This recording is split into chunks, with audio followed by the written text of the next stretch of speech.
Hello everyone, আসসালামু আলাইকুম। আমি ঘরে কিভাবে কেক বানাই বাচ্চাদের জন্য সেটাই আপনাদের সাথে শেয়ার করব। তো চলুন রেসিপিটি দেখে আসা যাক। প্রথমে বাটিতে আমি 100 গ্রাম ময়দা ও 2 চামচ কর্নফ্লাওয়ার নিয়েছি। আপনারা চাইলে কর্নফ্লাওয়ার নাও নিতে পারেন। এখন একটু গুঁড়া দুধ, 1 চামচ বেকিং পাউডার ও স্বাদ মতো লবণ দিয়ে ভালোভাবে উপকরণগুলো ছেঁকে নিব।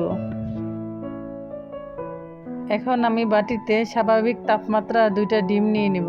এখন আমি 1 কাপ চিনি ও রান্নার 1 কাপ সাদা তেল দিয়ে দিব। এখন আমি উপকরণগুলো ভালোভাবে মিশিয়ে এতে অল্প পরিমাণ ভ্যানিলা এসেন্স দিয়ে দিব। আপনারা চাইলে উপকরণগুলো বিটারের সাহায্যে বিট করে নিতে পারেন। এখন আমি ব্যাটারে ছেঁকে রাখা উপকরণগুলো দিয়ে দিব। আমি কিভাবে উপকরণগুলো মিশিয়ে নিচ্ছি সেটা আপনারা ভিডিও দেখেই বুঝতে পারছেন। এভাবে সব উপকরণগুলো ভালোভাবে একসাথে মিশিয়ে নেব।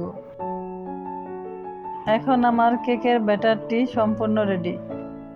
এখন আমার ব্যাটারটি কতটা ঘন হয়েছে সেটা দেখেই বুঝতে পারছেন।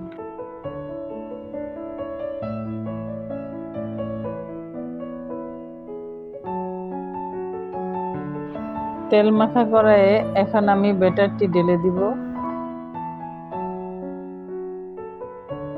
কেকের ব্যাটার ঢালার পর একটু ট্যাপ করে নিব।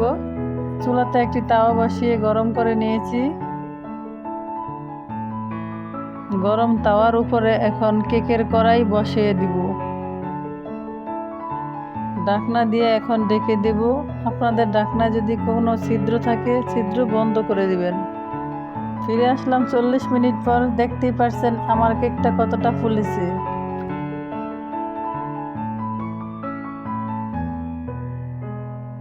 এখন আমি কাঠির সাহায্যে কেকের ভিতরটা দেখে নিব। দেখতেই পারছেন আমার কাঠিটা পরিষ্কার এসেছে, তার মানে আমার কেকটা হয়ে গেছে।